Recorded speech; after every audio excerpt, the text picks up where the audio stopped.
Hello guys, welcome back to my channel Kakuli blogs. আমি কতদিন তোমাদের সঙ্গে শর্ট ভিডিও দিয়েছি, ব্লগ দিতে পারিনি। আর আজকে আমি করছি খিচুড়ি, মাংস খিচুড়ি। তার জন্য ভাবলাম আজ একটু মতো ব্লগ দিয়ে দিই, আর সেটা তোমাদের সঙ্গে আজ শেয়ার করবো। চলো দেখাই তোমাদেরকে আমি কি করছি। একদম বেশি করে মুগ ডালটা ভাজবো না, জাস্ট একটু গন্ধটা বার হওয়ার জন্যে ভাজছি।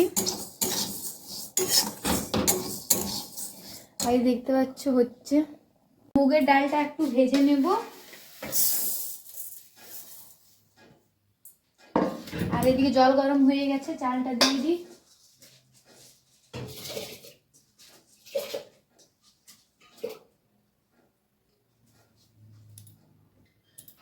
দেখতে পাচ্ছ মুসুরির ডালটাও দিয়ে দিচ্ছি আমি।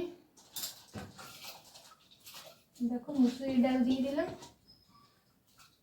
চাল মুসুরির ডাল দেওয়া হলো, এরপর মুগ ডালটা ভেজে পরে তারপর দেবো।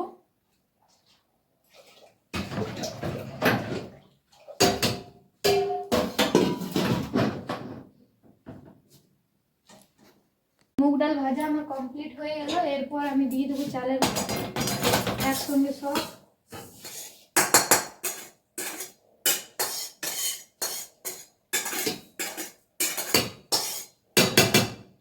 সামান্য একটু হলুদ দেবো, নুন এখন দেবো না, নুন লাস্টে দেবো।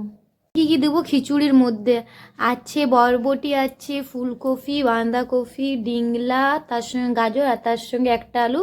আর এখানে ঢাকা দিয়ে রাখা আছে মাংস। চলো আমি কেটে পরে রেডি করে তারপর তোমাদেরকে দেখাচ্ছি, কারণ একা একা ভিডিও বানাচ্ছি, কি করে বানাবো তার জন্য কেটে পর তারপর তোমাদেরকে দেখাবো, ঠিক আছে?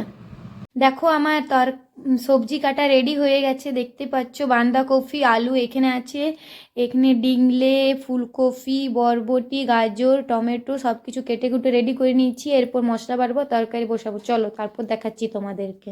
দেখো সবজি চলে গেছে কড়াইয়ে সবজির জীবন চলে গেল। আর দেখো সবজি হচ্ছে এখন ফ্রাই চলছে সবজি। আর এখানে দেখো মশলা বাটা আমার কমপ্লিট হয়ে গেছে, দেখতেই পাচ্ছ। দেখো সবজির কালারটা কীরকম হয়েছে অবশ্যই কমেন্টে বলবে। দেখো সবজি আমার হয়ে গেল কমপ্লিট, দেখতে পাচ্ছ। এরপর দিয়ে দেবো আমি সবজিকে খিচুড়ির সঙ্গে একদম সব করে দিয়েছি। এরপর দিয়ে দেবো সবজি, দিয়ে দেবো খিচুড়ির মধ্যে। দেখো এখানে আমার মাংস রেডি, মানে মাংসতে নুন হলুদ মাখিয়ে রেডি করে দিয়েছি। এখানে মাংসর মশলা, এখানে পেঁয়াজ, আর এখানে তেল গরম হচ্ছে, দেখতেই পাচ্ছ। তেল গরম হয়ে গেছে, তারপর আমি দিয়ে দেবো পেঁয়াজ।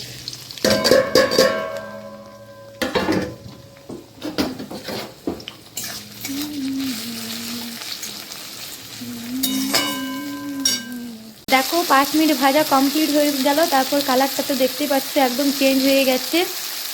তারপর দেখো উপর থেকে মশলা দিয়ে দিচ্ছি।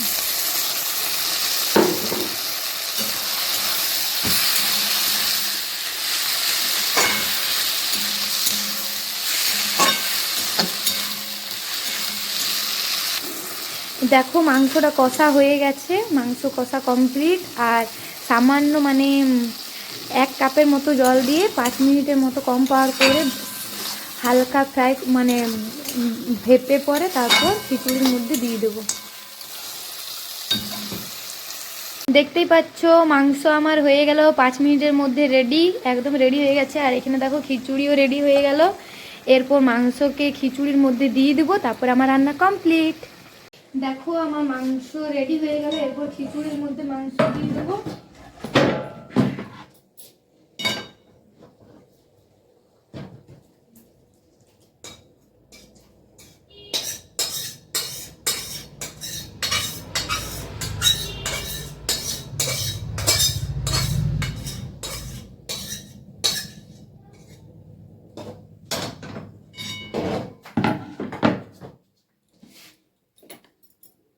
দেখো মাংস খিচুড়ি একদম রেডি হয়ে গেছে। তার উপর থেকে দিয়ে দিচ্ছি ধনিয়া পাতা। যদি ভিডিওটা ভালো লেগে থাকে তাহলে অবশ্যই লাইক, কমেন্ট, শেয়ার, সাবস্ক্রাইব করে দিও। Tata, bye bye.